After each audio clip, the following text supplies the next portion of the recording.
Marc Jacobs was accused of cultural appropriation after he cast predominantly white models to wear dreadlocks. Credit Star Trek's photo or Shutterstock. A rising tide of political correctness is a dangerous threat to creativity, one of the world's leading fashion designers has warned. Marc Jacobs launched a stinging attack on those who attempt to stifle expression, adding that he does not understand their mindset.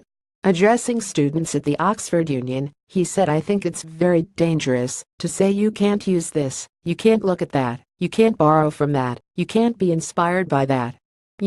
Stay in your own lane." I don't really understand that mentality, and I think it's a very dangerous way of thinking.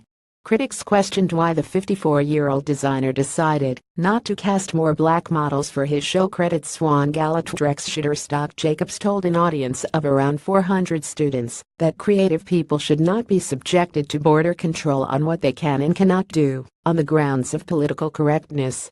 Last year, Jacobs, who is the head designer for his own fashion label, was accused of cultural appropriation after he cast predominantly white models to wear dreadlocks in his New York fashion show.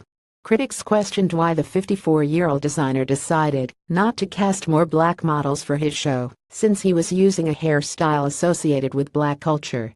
Jacobs said that when designing the colorful dreadlocks for his fashion show, he drew inspiration from a range of influences including rave culture and Boy George. "I didn't feel like I was doing anything wrong. I was expressing myself. These were my references and my reasons for being inspired to do it," he said. "I wasn't saying that this was the origin of dreadlocks, and yet it caused this whole thing." He added that he learned a valuable lesson from the debacle, which provoked an angry backlash on social media.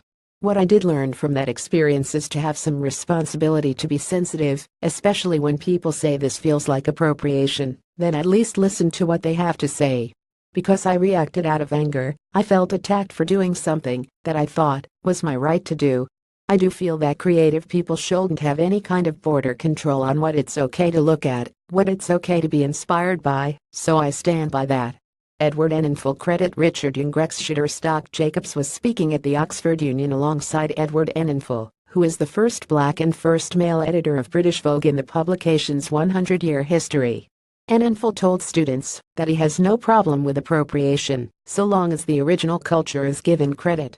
"If someone appropriates something, as long as they give credit where it's from, and give the history of where it's from, I'm completely fine with it," he said.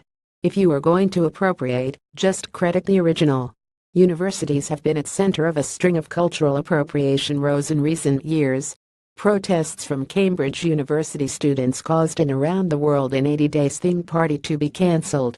They complain that the theme could even be seen as racist if revelers dress up in clothes from a different ethnic group.